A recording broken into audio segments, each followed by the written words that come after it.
The silence of space was broken by the subtle hum of the Earth Alliance vessel.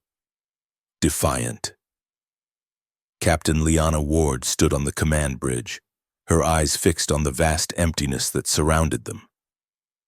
The year was 2287 and humanity had stretched its influence across several star systems, establishing colonies on distant planets.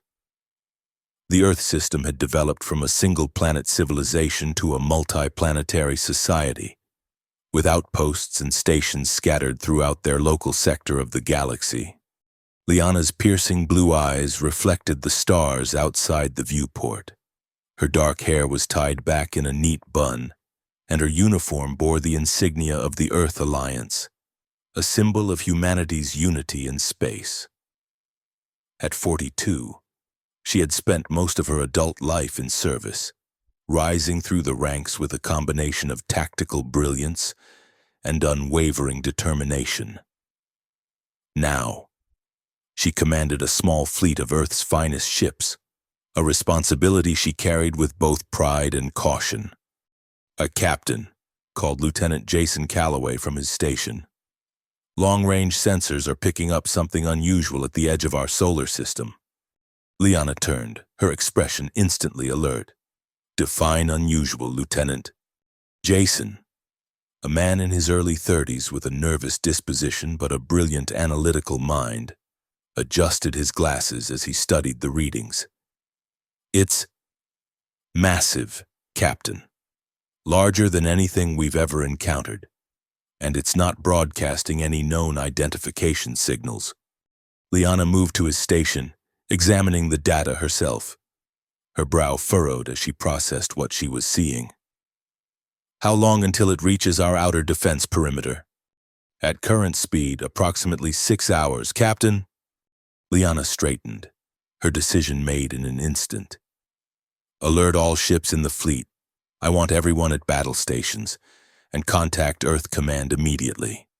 The bridge erupted into controlled chaos as officers relayed her orders. Liana returned to the viewport, a sense of foreboding settling in her chest. Whatever was approaching, it was unlike anything humanity had encountered in their century of space exploration. 6 hours later, the unidentified vessel had positioned itself just beyond Mars' orbit. It was enormous, dwarfing even the largest Earth battleships. Its design was alien, sleek, with curves and angles that seemed to defy conventional engineering principles. Its hull was a deep, metallic blue that almost appeared black against the backdrop of space, with pulsing veins of light running along its surface. Liana's fleet had formed a defensive position, though she harbored no illusions about their chances if this turned hostile. The Earth Alliance's most advanced weapons would likely be little more than an annoyance to a civilization capable of building a ship of this magnitude. Captain, called the communications officer. We're receiving a transmission from the alien vessel. Liana took a deep breath, put it on screen. The main view screen flickered, then displayed the interior of what appeared to be a command center far more advanced than their own. In the center stood a tall, humanoid figure with pale, almost translucent skin. Its eyes were large and entirely black, without pupils or whites. It wore an ornate uniform of deep crimson and gold, with insignias that suggested military rank. I am Admiral Vathor of the Zeridian Empire. The figure spoke in perfect English, its voice surprisingly melodious despite the coldness in its expression. Your species has expanded beyond its boundaries without permission or recognition from the galactic community. Liana stepped forward, maintaining her composure despite the shock of first contact happening in such a confrontational manner. I am Captain Liana Ward of the Earth Alliance. We were unaware of any galactic community requiring our permission to explore and settle uninhabited worlds. Admiral Vathor's expression didn't change, but there was a subtle shift in its posture that suggested contempt. Your ignorance does not excuse your trespass. The Zeridian Empire has claimed this sector for expansion, and your presence is inconvenient. Liana felt a chill run down her spine, but she kept her voice steady. We have established colonies across several systems. Millions of humans now call these worlds home. Surely there is room for coexistence. A sound emanated from Vathor that might have been a laugh, though it held no warmth. The Zeridian Empire does not coexist. We expand, we conquer, we rule. The Admiral paused, studying Liana with those disconcerting black eyes. However, we are not without mercy. You have 6 of your Earth months to evacuate all colonies and retreat to your home planet. After that time, any human found beyond your original system will be considered hostile and dealt with accordingly. Liana's hands clenched at her sides. And if we refuse, then the Zeridian Empire will demonstrate why it has ruled this galaxy for 10,000 years. Vathor's thin lips curved into what might have been a smile. Your species is young, Captain Ward. Do not let pride lead to your extinction. Our warning is clear: flee or face annihilation. The transmission ended abruptly, leaving the bridge in stunned silence. Jason was the first to speak, his voice barely above a whisper. 6 months to abandon everything we've built? It's impossible. Liana turned to her crew, her expression resolute. Get me Earth Command. This isn't a decision I can make alone. She paused, looking back at the massive ship through the viewport. But I'll be damned if we abandon our homes without a fight. The emergency meeting of the Earth Alliance Council was convened within hours. Representatives from Earth and all major colonies gathered virtually, their holograms filling the conference room aboard the Defiant.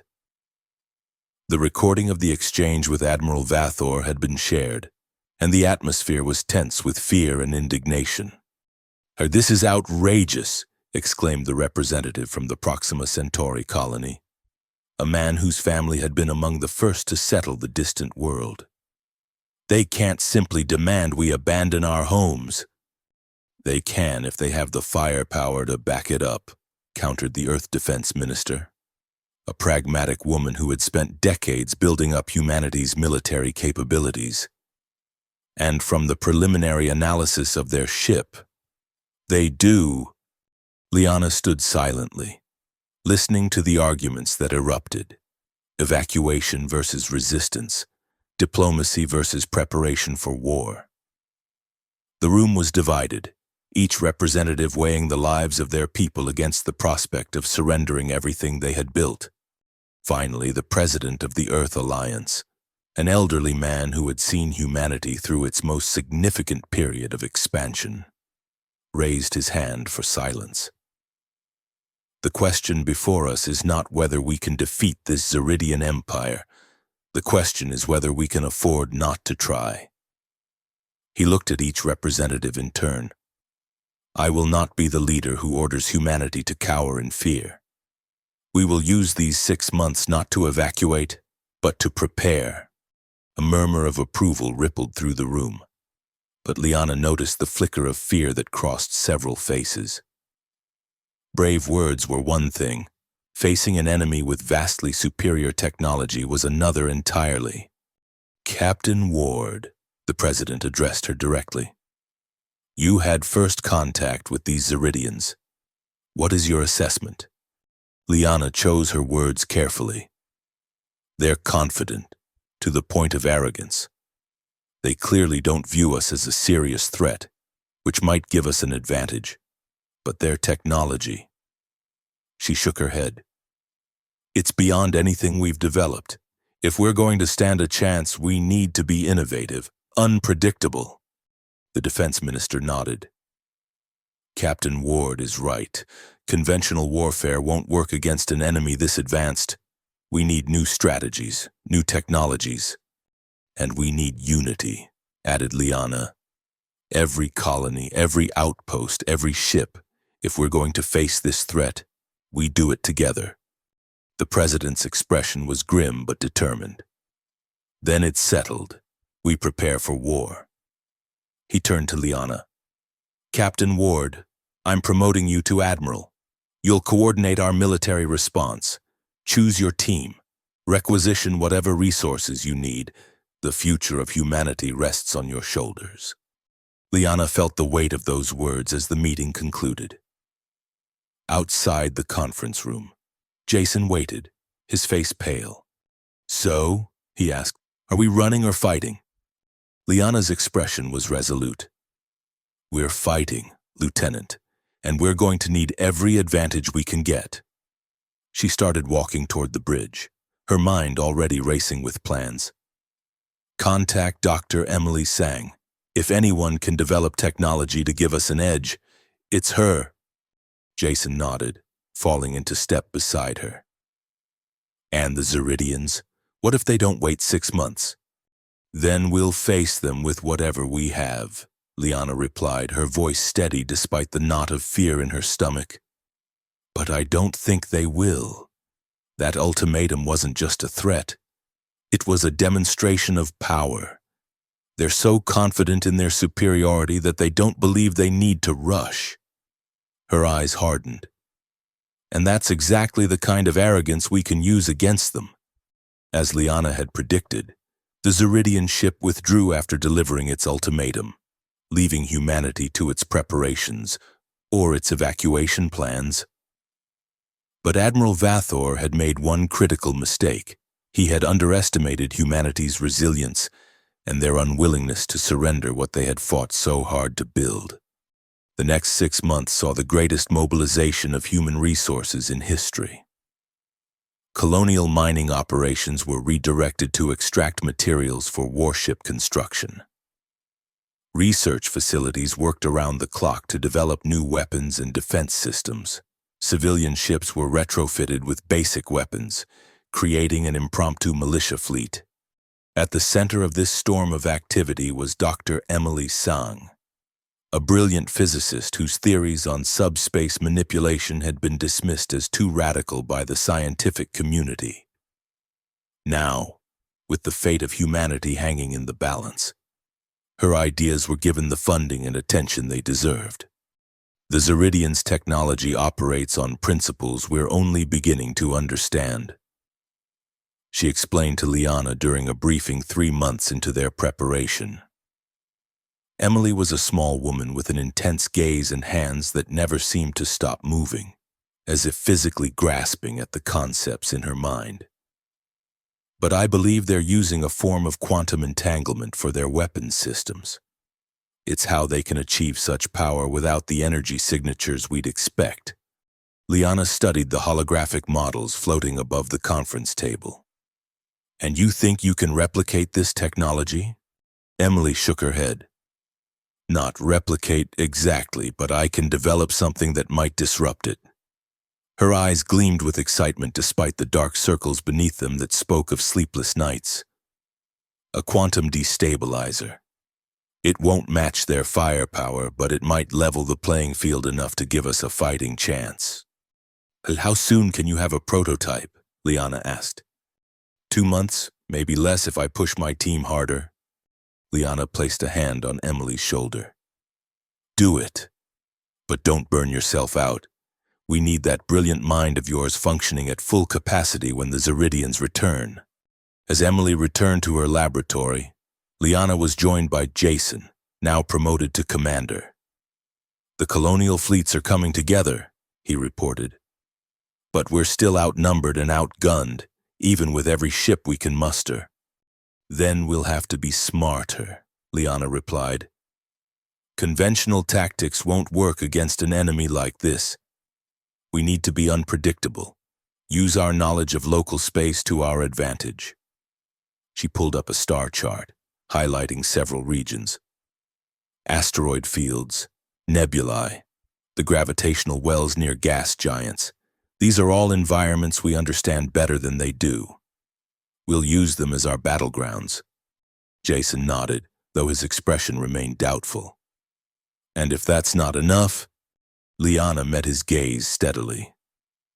Then we make them pay for every inch of space they take from us. We show them that humans don't surrender what's theirs without a fight they'll never forget. As the deadline approached, tensions rose throughout human space. Despite the official stance of resistance, many civilians had chosen to evacuate the outer colonies, retreating to Earth or its closest settlements. Others had dug in, constructing makeshift shelters and defenses, determined to protect their homes. One such colony was Harmony, a small agricultural settlement on a moon orbiting a gas giant in the Tau Ceti system. It was there that Liana met Sergeant Mara, a young colonial militia leader who had organized her community's defense. "We won't leave," Mara stated firmly during Liana's inspection tour. She was barely 25, with fierce eyes and the calloused hands of someone who had worked the land before taking up arms to defend it. "This is our home. We built it from nothing. If they want it, they'll have to take it from our cold, dead hands." Liana surveyed the hastily constructed defense turrets and bunkers. They wouldn't last 5 minutes against a serious Zeridian assault, but she admired the spirit behind them. "Your determination is commendable, Sergeant. But this isn't just about courage. It's about survival." "With all due respect, Admiral," Mara replied, "survival without freedom isn't living. It's just existing." She gestured to the fields beyond the settlement, where crops grew under the pale light of the gas giant. "My parents died making this soil fertile. My brother was killed by a native predator while surveying the northern continent. We've bled for this moon. It's ours." Liana recognized the look in Mara's eyes. It was the same determination she felt herself. "Then we'll do everything we can to help you defend it. But I want your people trained in evacuation procedures, just in case. Sometimes, living to fight another day is the braver choice." Mara nodded reluctantly. "We'll be ready for whatever comes, Admiral. Just give us the weapons and we'll give them hell." As Liana departed Harmony, she carried Mara's words with her. This wasn't just a war for territory or resources, it was a war for humanity's right to determine its own destiny. And that was something worth fighting for, no matter the odds. The final month before the Zeridian deadline saw frantic activity throughout human space. Dr. Emily Sang's quantum destabilizer had moved from prototype to limited production, with the first units being installed on Liana's flagship and other key vessels. Training exercises ran continuously, with ships practicing the unconventional tactics that Liana had developed. Then, 2 days before the 6-month deadline, long-range sensors detected multiple Zeridian vessels entering human space. Not just one massive ship this time, but a fleet of them, each capable of overpowering several human battleships. "They're not waiting for the deadline," Jason observed grimly as they studied the tactical display in the Defiance war room. "They never intended to," Liana replied. "The 6 months was just to see if we'd save them the trouble by leaving voluntarily."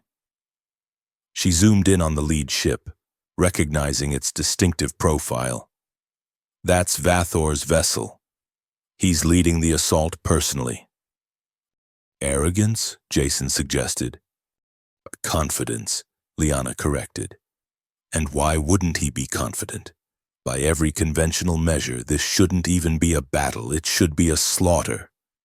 Her expression hardened. "But we're not fighting conventionally." She activated the ship-wide communication system. "All hands, this is Admiral Ward. The enemy has arrived ahead of schedule, which means they're eager to finish this quickly. That eagerness will be their downfall." She paused, gathering her thoughts. "Each of you joined this fleet knowing the odds we face. Each of you chose to stand and fight rather than flee. That courage, that determination is humanity's greatest strength. The Zeridians may have advanced technology, but they lack our spirit, our creativity, our will to survive against all odds." She looked around at the faces of her crew, seeing a mixture of fear and resolve. We've prepared for this moment. We have a plan. And if we execute it perfectly, we will show the Zeridian Empire that humanity will not be bullied, will not be conquered, will not be erased from the stars. Today, we fight not just for our homes, but for our very right to exist beyond the cradle of Earth. Stand fast, trust your training, and know that whatever happens, history will remember that humans did not flee, we fought. The speech was transmitted throughout the fleet, reaching every ship, every colony, every outpost. As Liana ended the transmission, she turned to Jason. Signal the fleet. Execute Operation Prometheus. The human fleet dispersed, breaking from its defensive formation into smaller groups that scattered throughout the system. To an observer, and to the approaching Zeridians, it might have looked like panic, a disorganized retreat. But it was precisely the opposite. Liana's strategy relied on dividing the Zeridian forces, drawing them into environments where their technological advantage would be minimized. Some human ships headed for dense asteroid fields, others for the radiation-heavy regions near the system's star, and still others for the swirling gases of the outer planets. As expected, the Zeridian fleet split to pursue, confident in their ability to overwhelm any resistance. And that was when the trap was sprung. In the asteroid field, human ships that had appeared to be fleeing suddenly reversed course, using the massive rocks as cover and launching precisely timed salvos that caught their pursuers in crossfire. Near the star, specially shielded vessels emerged from solar flares, their weapons supercharged by the ambient radiation, and in the gas giant's atmosphere. Colony ships that had been retrofitted with Emily's quantum destabilizers disrupted the Zeridian vessel's shields, allowing smaller, faster attack craft to deliver devastating blows. Aboard the Defiant, Liana watched the tactical display with intense focus. "Status report," she demanded as the first phase of the battle unfolded. "Multiple Zeridian vessels reporting damage," replied the tactical officer. "Our casualties are within projected parameters. The quantum destabilizers are working better than expected. They're completely nullifying the Zeridians' main weapon systems." Liana allowed herself a moment of satisfaction before returning to the matter at hand. "And Vathor's flagship? He's still holding position at the system's edge. He's directing the battle but not engaging directly."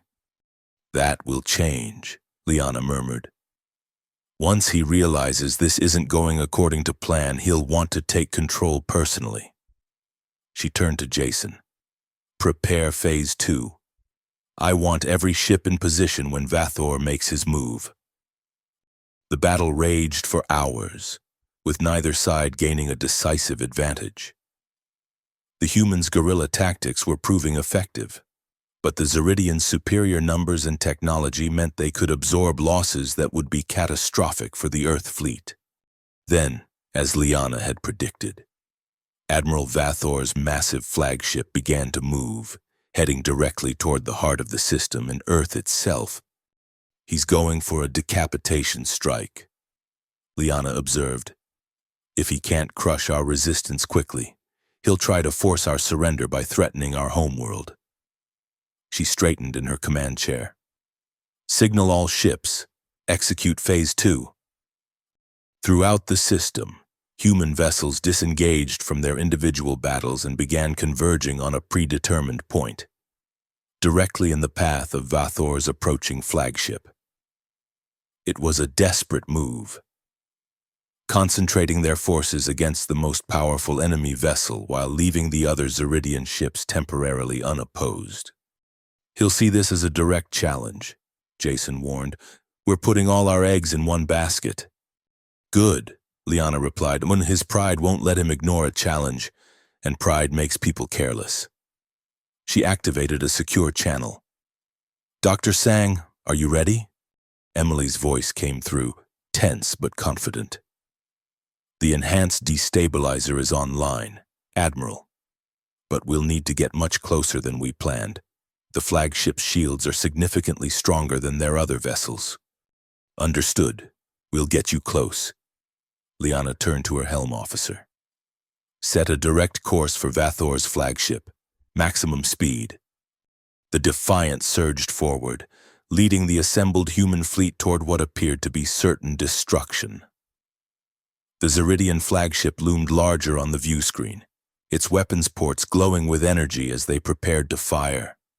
"They're charging weapons," reported the tactical officer, unable to keep the fear from his voice.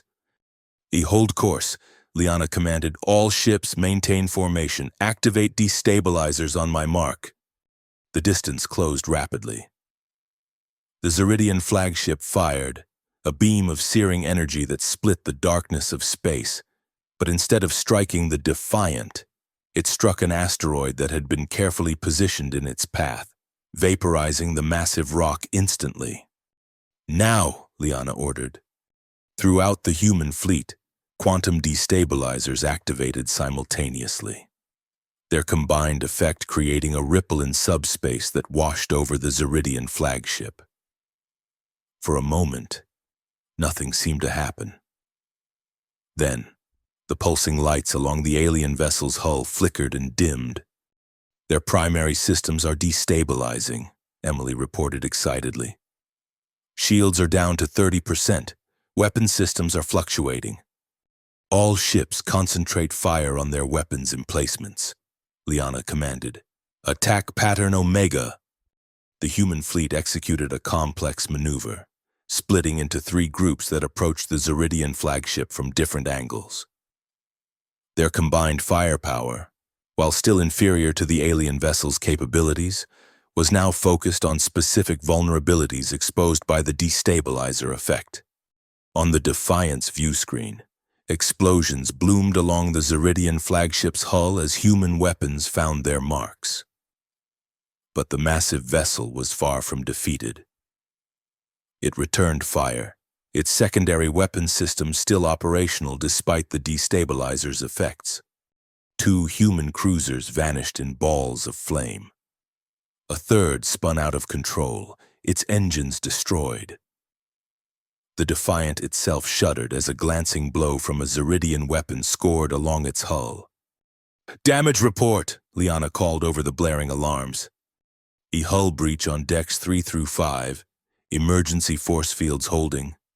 Destabilizer is still operational, but power levels are dropping. We can't maintain this effect much longer." Liana's mind raced, calculating options and probabilities.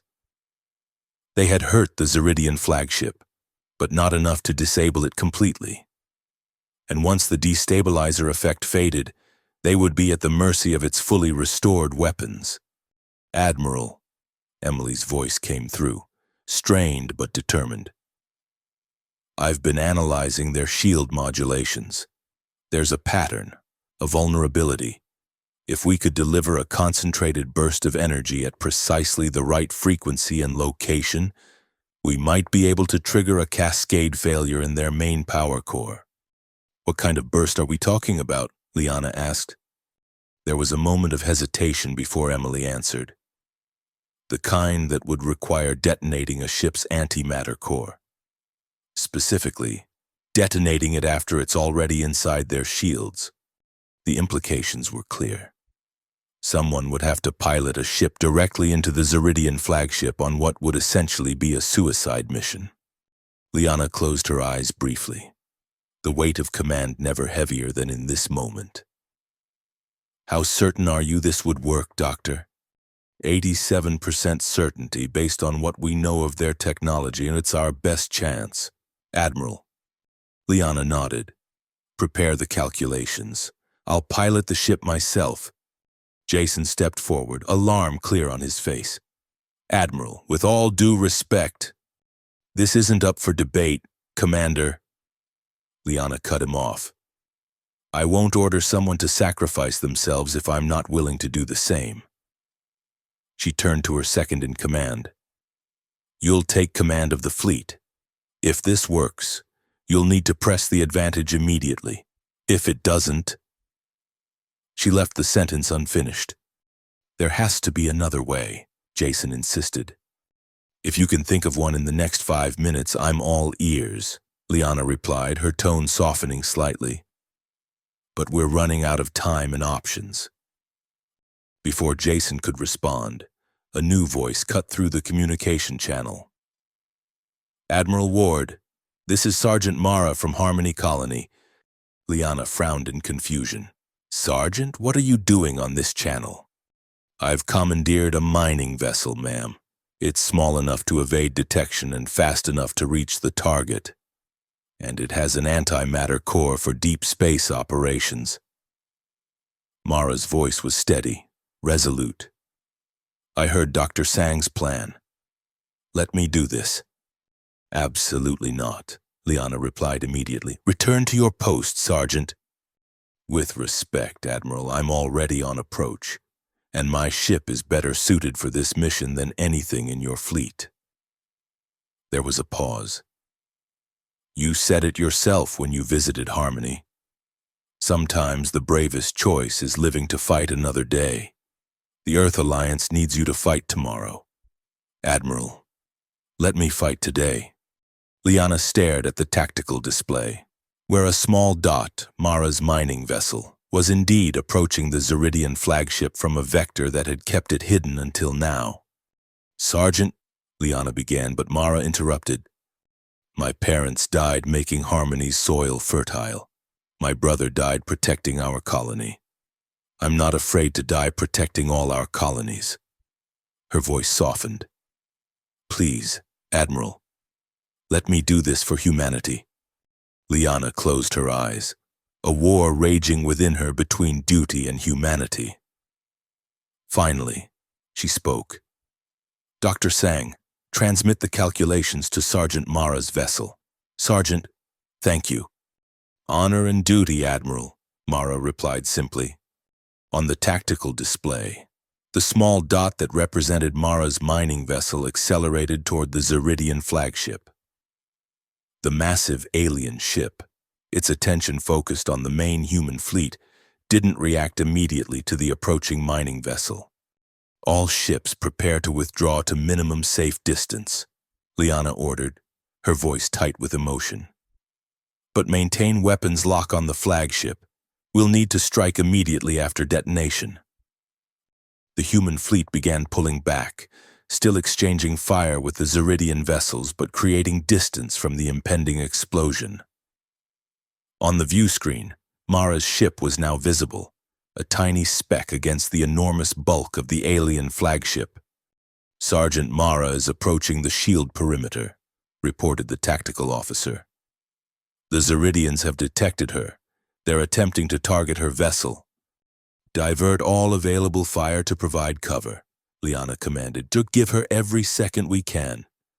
The human fleet responded, concentrating their attacks on the Zeridian flagship's weapons systems, drawing fire away from the approaching mining vessel. Explosions blossomed across the massive ship's hull as some shots found their mark. She's through the outer shields, the tactical officer announced, a note of amazement in his voice. Approaching the hull, impact in 10 seconds. Liana stood, her posture rigid. Sergeant Mara, the Earth Alliance will remember your sacrifice. Harmony will never be forgotten. I just make it count, Admiral, came Mara's reply, her voice remarkably calm. And tell my people. Tell them I did this for them. 3 seconds to impact. For humanity. The communication cut off. On the view screen, the tiny mining vessel disappeared into the bulk of the Zeridian flagship. For a moment, nothing happened. Then, a blinding flash erupted from within the alien vessel, a star born in the heart of their enemy. The shockwave rippled outward, catching several nearby ships, both human and Zeridian, in its destructive embrace. The Defiant shuddered violently as the edge of the wave passed over it, but its shields held. As the light faded, the view screen showed the Zeridian flagship still intact, but critically damaged. Its once smooth hull was now torn open in multiple places, with fires visible deep within its structure. The pulsing lights that had run along its surface were dark, and it drifted listlessly, no longer under power. "Direct hit," the tactical officer reported, his voice hushed with awe. "Their power core is in cascade failure. Secondary explosions throughout the ship. They're done, Admiral." Liana allowed herself one deep breath before returning to the task at hand. "Signal all ships. Target the remaining Zeridian vessels. Press the attack while they're in disarray." The human fleet surged forward, now facing a Zeridian force that had lost both its flagship and its commander. The aliens fought back, but their coordinated strategy had collapsed with Vathor's ship. What had been an organized assault became a chaotic series of individual engagements, exactly the kind of fighting that favored the more adaptable human tactics. Hours later, the battle had turned decisively in humanity's favor. Several Zeridian vessels had been destroyed. Others had withdrawn, retreating toward the edge of the system. The human fleet had suffered heavy losses as well, but they had achieved what had seemed impossible just a day earlier. They had repelled the Zeridian invasion. In the aftermath, as damage reports came in and casualty lists were compiled, Liana stood alone in her ready room, staring at the stars outside her window. The victory had come at a terrible cost. Thousands of lives lost, including Sergeant Mara's, ships destroyed that would take years to replace, and the knowledge that this was likely only the first battle in a longer war. A chime at her door pulled her from her thoughts. "Enter," she called. Jason stepped inside, his uniform singed and his face smudged with soot from fighting a fire on the lower decks. He handed her a datapad. "Final casualty report, Admiral." Liana took it, scanning the numbers with a heavy heart. "Too many," she murmured. "But not in vain," Jason replied. "We've received transmissions from every colony in the system. They're celebrating. Admiral, you gave them something they didn't have before today. Hope." Liana set the datapad down. "Hope won't rebuild our fleet or bring back the dead. No, but it will sustain us through what comes next." Jason hesitated, then continued. "We recovered something from the debris field around Vathor's flagship. A data core, partially intact. Dr. Sang is analyzing it now.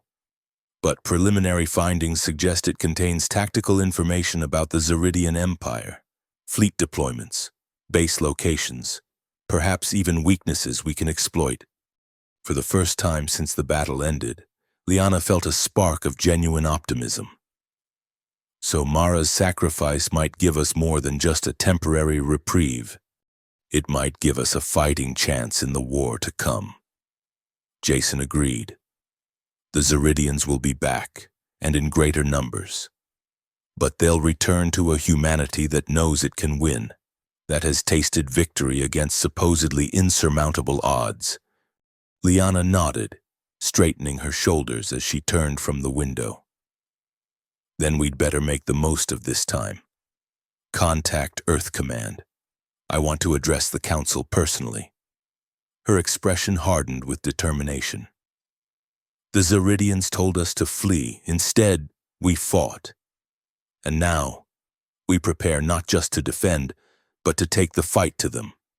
3 weeks after the Battle of Earth, as it was now being called, representatives from every human colony gathered on Earth itself for a historic summit. The Grand Chamber of the Earth Alliance headquarters in Geneva was filled to capacity, with delegates from worlds as distant as Proxima Centauri and Tau Ceti standing alongside Earth-born officials. Liana, now hailed as the savior of humanity, took the podium to address the assembled leaders. The scars of battle were still visible on her face, a reminder of how close they had come to defeat. "We have won a battle," she began, her voice carrying clearly through the hushed chamber. "But the war has only just begun. The Zeridian Empire has existed for 10,000 years, controlling vast swaths of our galaxy.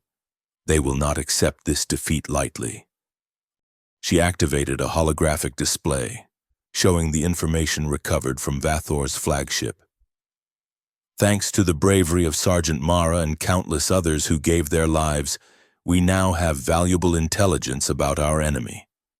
We know the location of several of their outposts. We understand some of their technological principles. Most importantly, we know they can be defeated. The display shifted, showing a strategic map of nearby star systems. The Zeridians will return, likely within a year. They will come with a larger fleet, with weapons specifically designed to counter our tactics. But we will be ready. She outlined the plan that she and Earth Command had developed. A comprehensive strategy that included both defensive preparations and offensive operations. New shipyards would be constructed in hidden locations throughout human space. Dr. Emily Sang's quantum destabilizer technology would be refined and mass-produced. Colonial defenses would be strengthened, with emphasis on early warning systems and evacuation protocols.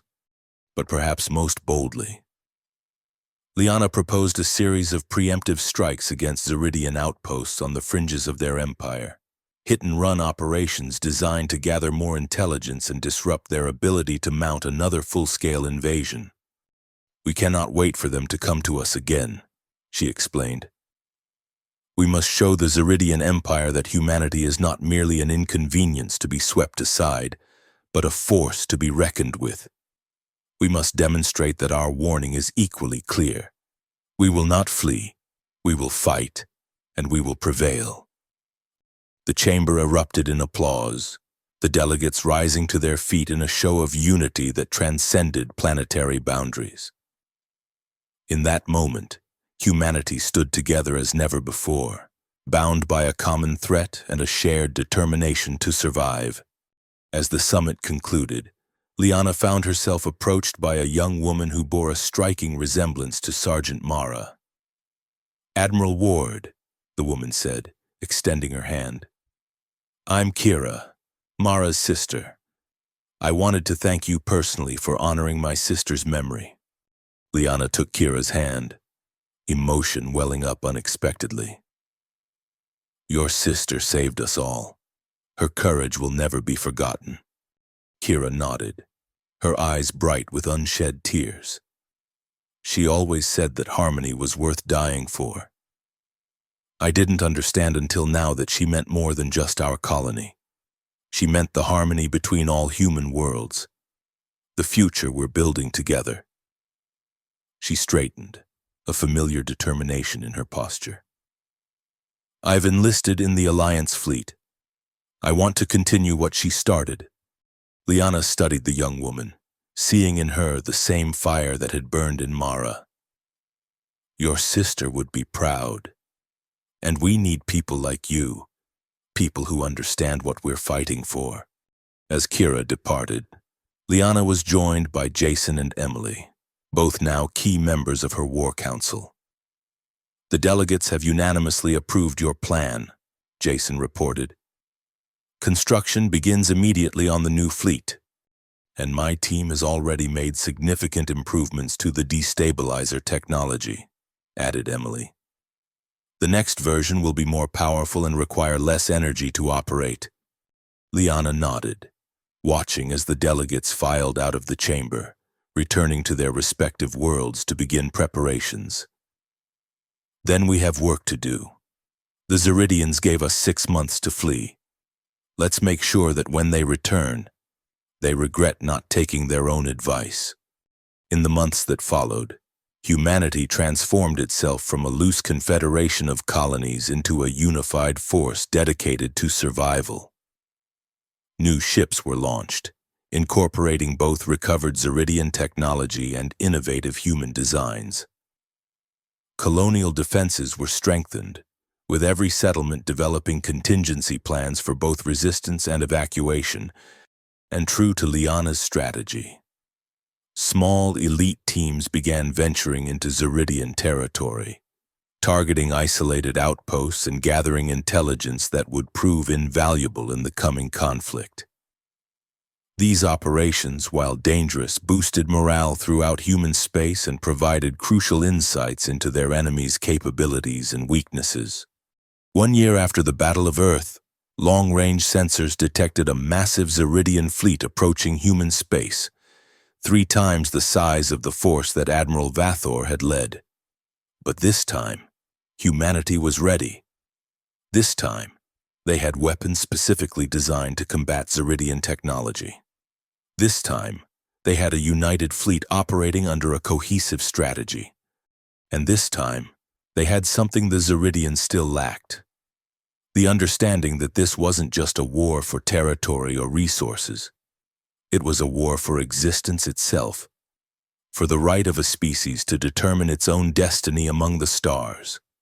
As Liana stood on the bridge of the newly commissioned Defiant II, watching the approaching Zeridian fleet on the tactical display, she felt not fear, but resolve. Beside her stood Jason, now her equal as an admiral commanding his own battle group. On the communication screen was Emily, who had transformed her research facility into a command center coordinating the deployment of her quantum weapons. They're here," Jason observed quietly. Liana nodded. Right on schedule. She activated the fleet-wide communication system. "All ships, this is Admiral Ward. 1 year ago, the Zeridian Empire came to our home and told us to flee.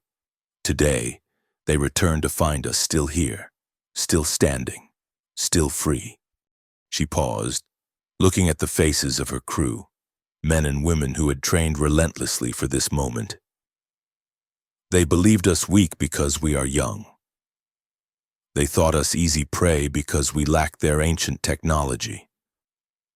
But they failed to understand what truly makes humanity strong, our refusal to surrender, our ability to adapt, our willingness to stand together against any threat." The tactical display showed the human fleet moving into position, executing the strategy they had rehearsed countless times.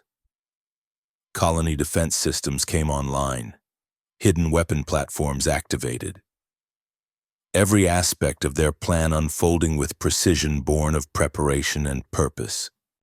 Today, we send a message not just to the Zeridians but to any power that would threaten our existence. Humanity will not be conquered. Humanity will not be subjugated. Humanity will not flee. Liana's voice rang with conviction. "We fight. We endure. We prevail." As the first exchanges of fire lit up the darkness of space, Liana gave the order that would commit humanity irrevocably to its course. "All ships, engage the enemy. For Earth, for all our worlds, for humanity's future among the stars." The great ship surged forward, bearing humanity's defiance into the heart of the Zeridian fleet. The war that would define a generation had truly begun. A war sparked by an empire's arrogance and a species' refusal to abandon its home. The Zeridians' warning had been clear: flee. Humanity's answer was equally clear: never. 6 months later, representatives from the Zeridian Empire and the Earth Alliance met on neutral ground. A space station orbiting a star at the edge of what was now acknowledged as human territory. The war had reached a stalemate, with neither side able to gain a decisive advantage despite multiple engagements across dozens of star systems. Admiral Liana Ward led the human delegation, her uniform bearing the scars and medals of hard-fought battles. Across the negotiating table sat not Admiral Vathor, who had been executed by his own government for his failure in the first invasion, but a new Zeridian commander, Admiral Zex, whose approach to the conflict had proven more pragmatic than his predecessors. The Zeridian Empire acknowledges the right of humanity to exist within its current territorial boundaries. Zex stated, its voice carrying the same melodious quality as Vathor's had, though without the overwhelming contempt. "In return, Humanity will cease its incursions into Zeridian space and refrain from expanding beyond the designated sectors.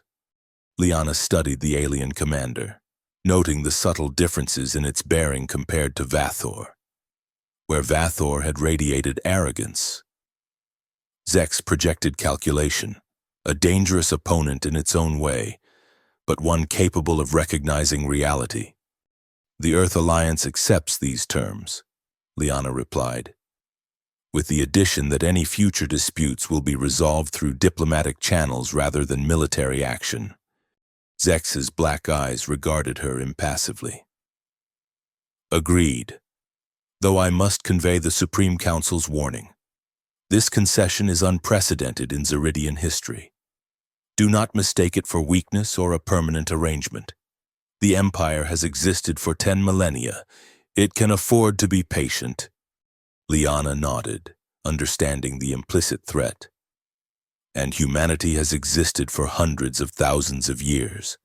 Admiral Zex, we too can be patient. She leaned forward slightly. But we have demonstrated that we will not be bullied. We will not be subjugated, and we will not flee. Remember that. Should your empire ever reconsider this arrangement. The peace treaty was signed with appropriate ceremony, establishing a buffer zone between human and Zeridian space and protocols for handling any future conflicts. It was not a perfect solution, nor a permanent one, but it was a beginning. A recognition that humanity had earned its place among the stars through courage, innovation, and an unwavering determination to survive. As the Zeridian delegation departed, Jason joined Liana at the viewport, watching their ship disappear into the darkness of space. Do you think it will last? He asked quietly. The peace? Liana considered the question. No, not forever. But it gives us time to build, to expand, to prepare for whatever comes next. She turned to him, a small smile on her face despite the weariness in her eyes. And next time, we won't be caught by surprise. The colonies are already celebrating, Jason remarked. They're calling it a victory. It is a victory, Liana replied, not because we defeated the Zeridian Empire, we didn't, but because we proved that humanity belongs out here, among the stars. We proved that we won't abandon what we've built, what we've sacrificed for, what we believe in. She looked back at the stars, at the vast expanse that humanity had only just begun to explore. We proved that when faced with an ultimatum to flee or die, we choose a third option, to stand and fight for our future. In the years that followed, humanity expanded cautiously within its recognized boundaries, always mindful of the watchful eyes of the Zeridian Empire beyond the buffer zone. New colonies were established, new technologies developed, new alliances formed with other species encountered in their exploration. And at the heart of every human settlement, every outpost, every ship venturing into the unknown, was the lesson learned from their first contact with a galactic power. That humanity's greatest strength lay not in weapons or technology, but in their refusal to surrender what was theirs, their ability to unite against a common threat, and their unwavering belief that they belonged among the stars. The warning had been clear. Flee. But humanity had chosen to stay and fight. And in doing so, they had changed not only their own destiny, but the balance of power in a galaxy that had known only the rule of ancient empires for 10,000 years. A new era had begun, an era in which humanity would forge its own path among the stars, not through conquest or subjugation, but through courage, innovation, and an indomitable spirit that refused to be extinguished. And when, inevitably, the Zeridian Empire or some other power threatened them again, they would remember the words that had become humanity's unofficial motto in the aftermath of their first interstellar war. We do not flee. We fight. We endure. We prevail.